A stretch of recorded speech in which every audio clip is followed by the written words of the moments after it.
So when I'm shooting this video, it's around the beginning of March, and accountants everywhere are in the busy season. This is like when most firms make most of their money, and so they're working crazy hours and all the way into April. For our American counterparts, it's April 15th is your deadline. In Canada, it's April 30th, and you're working like dogs. And I know this because I did it in my accounting practice. And you're working really hard. You're working crazy hours, and you want to get paid.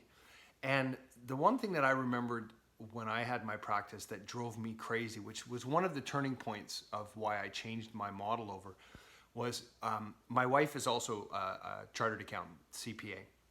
And we were doing this work and it was right in a busy season, and this client needed this specialty work done. So my wife worked like crazy on this file, and she had to do a whole bunch of work. It was a total mess. You know what it is. You know, those files that are just, they're complete pieces of shit, and you have to go through all this work to get to the end point. And this client needed the information really quickly. And so she got it done, and then she issued the invoice. And the guy didn't sign it. He wouldn't pay it. He wouldn't pay it. He wouldn't pay it. And nothing's more aggravating than, especially in busy season when you're working so hard and so fast, and then you put aside some special time to work on a file, and the guy doesn't pay for the invoice. And so fast forward a little bit, we finally take this guy to small claims court. But by the time we take him to small claims court, it's the summertime and late summer, and my wife is pregnant. She's just about to have our daughter Isla, and Isla was born in September. So Aaron, you can just picture my wife. She's a tiny thing, but she's belly's out to here. She's full, and so we go to small claims court with this guy that won't pay the bill that she did all the hard work on. She had gone on mat leave by that time because she was just about to have the baby.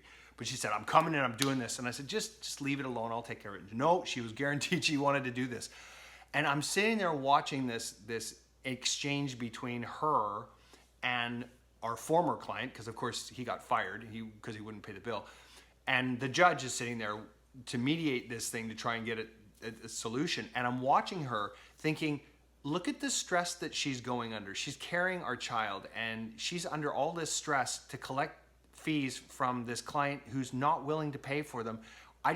For me, that was a moment of aha.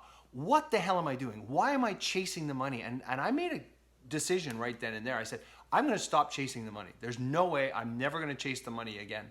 And that's why I changed over to a subscription-based model and a value pricing model where we agree to the price ahead of time, and I pull the money from the client.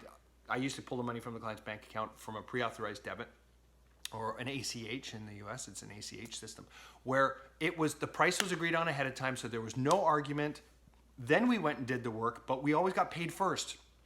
Don't chase the money.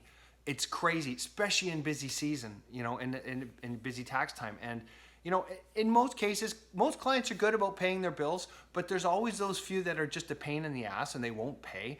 And it's kind of like putting salt into a wound. You're already working crazy hours and you're already getting price sensitive clients, but then when people don't pay altogether, it's maddening. So at that point, I just looked at my wife and I went, there's no way we're never doing this again. And that's why I switched over to the model. So if you're in the middle of busy, crazy tax season and you're sitting there going, I want to give this client this bill, and there's a chance that they won't pay.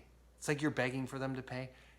Consider switching over your model. Consider switching over the Accountant Success Formula model. If you're interested in it, please reach out, give me a call, or send me an email, and I would love to have a chat with you. So anyways, and good luck with the rest of the tax season for all of you out there. I'm Eric Solback, and wherever you're watching this, please scroll down, leave me a comment, and stay tuned for more success tips to come.